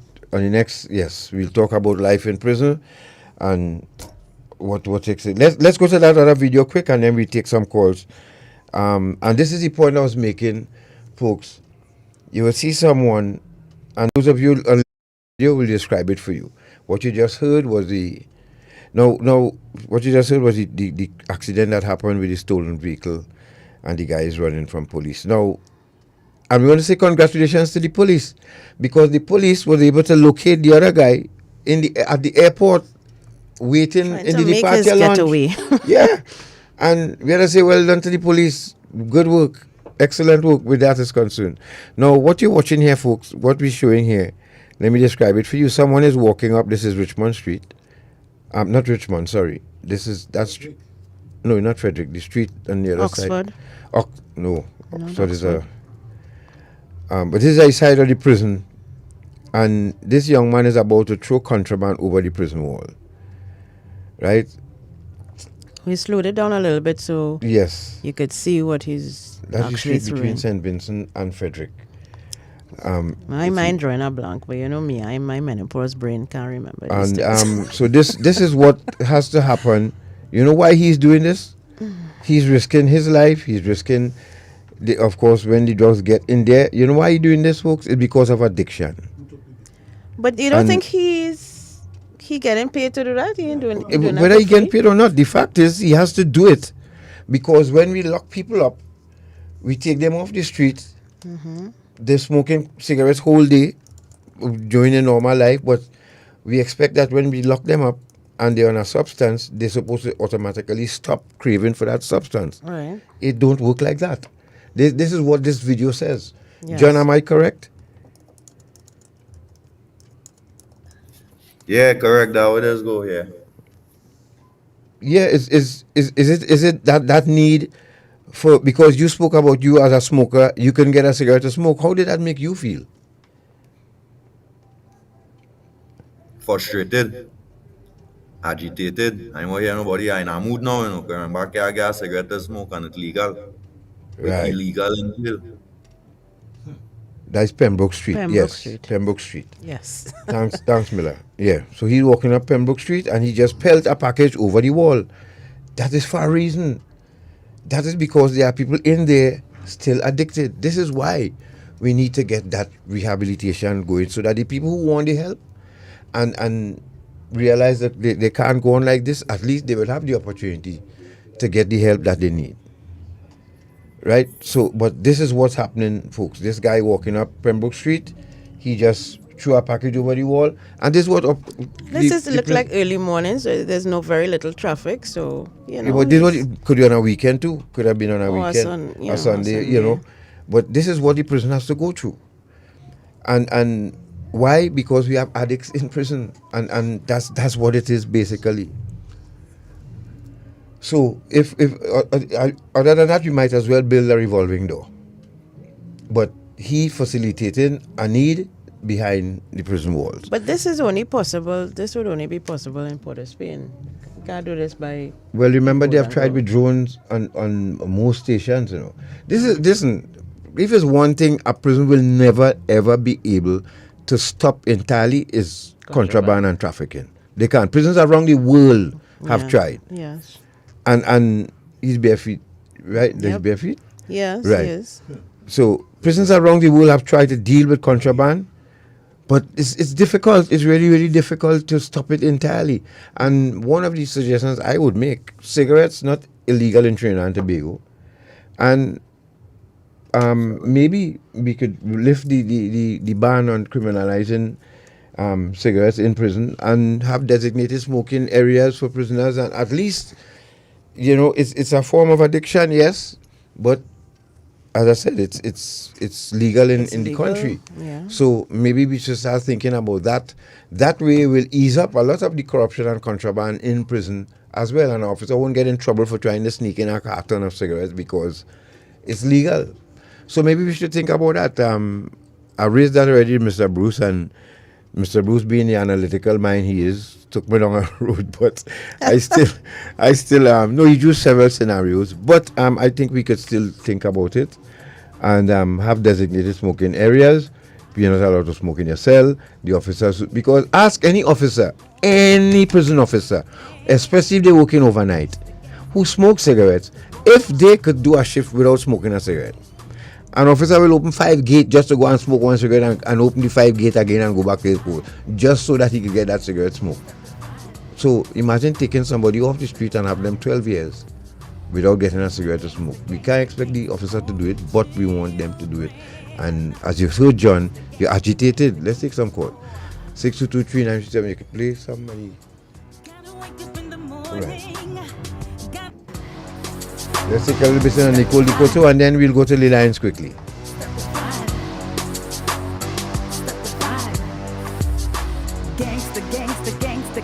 6223937, you could call that number. 622 eyes is the number to call if you would like to get into Iron Dependency this morning. Yes. Gotta wake up in the morning, gotta say a prayer. Better thank the Lord for something before you exit here. So open your eyes and realize violence and crime don't waste your time. Open your eyes and realize guns and knives within your lives. Uplift and elevate your Hello, good morning. Yes, good morning. I'm Morning. listening to the young man there, and I know there are many of him tomorrow morning will be facing the very same future. If there were a godmother or godfather in his life, somebody he can go to, an uncle, an aunt, if that might have made a difference. Thank you. All right. John, you heard that? John, you heard that question? No, I apologize. I didn't hear the question. What was He the was question? asking if there was any other adults, a godmother, godparent, aunt, cousin, anyone else in your life that who could have assisted? It had other people in my life, but I didn't really used to share my problems. So, like, you will see me normal and you would know what's going on with me when the day comes. Right. Something with a broadcast to the elders, I think you keep to yourself. So, they would have helped if they would have known, but most children wouldn't share a situation like that to adults, Yeah. And I guess your parents wouldn't have been willing to share either, I suppose. Correct, without the embarrassment or whatever. Everybody's want a perfect life. Let's take another call. Right. Thanks. Hello, good Hello, morning. good morning. Morning, Miss Sinclair. Morning, Mr. Sinclair. Morning, And sir. to the young guy there, this lesson is here. It breaks my heart, God. This lesson here is that I was telling a relative, you can't let go of your children. You have to hold on. Even though that problems will pop up from time to time, you have to still try to hold on. If it's not a relative, mother, dad, because at the end of the day, when he reached behind the slammer, mom's coming to bail you. So we have to direct our energy. You just don't let go. You know what I mean? I just wait for the final outcome. It might be too late. So my heart go to you, youngster. You stay strong, stay on the positive track. The commissioner look like he's a good one. I've been listening to him for a very, very long while. Look like a genuine brother. Mr. Sinclair, I know is and his wife. And you stay strong, brother. But let's not try to be go. Don't just let go of your children. Somebody had to hold on regardless of the trouble that they might be given. Thanks, Gus and Tasha. You're welcome. Thank you very much. Hello, good morning. Hello, good morning. Morning. I'd like to find out from John. If while in school, if the bad boy image that he portrayed in school, if it was attractive to any of the girls, and as a consequence of that, they too began to behave in that fashion, to pull around and become bullies and that sort of thing. Did that behavior in school is influential in that way? Yes, good question. John, the question is from the caller, is whether the lifestyle or the actions of you, fellas like you and your crew, was attractive to your female peers. Yeah, it was, because the people who is do wrong things in school is who is all the female. Them is the most talked about students. So yeah, it would have a portion of girls attracted to that, when it would have an next portion of girls who would not want that, but it is different, It's all about from what home. Right. Right. It depends on where their head is at, I suppose, as well. Yeah, and maturity. Some people mature more than some, so some will know that is an immature, where other girls will be like, that is the thing self, Yeah. Right. Let's take another call. You see, and I think because there are people in school, don't be bothered by all these activities. Some people just go to school, do their work, they go do what they have to do, and they're not interested. So this is why, just a few among them who would be like this. Hello, good morning. Hi, good morning. Morning. Very good program as usual. 2 points. Support to the the policy to try to get cigarettes legal in the prison. It is not illegal out here. It shouldn't be illegal in there. It just supposed to be controlled. That is one. One question for John. John, 44 something year old John, meet 20-year-old John, and you have half an hour to convince him to do differently. Will John listen, or what will you tell him? I will listen off here. Good question. Good question. John, you heard the question? You could repeat the question for me, I didn't hear it clear. He's asking what would you at your 40-odd-year-old self tell your 20-year-old self? If you had a chance to speak with him now, what would you tell your 20-year-old John?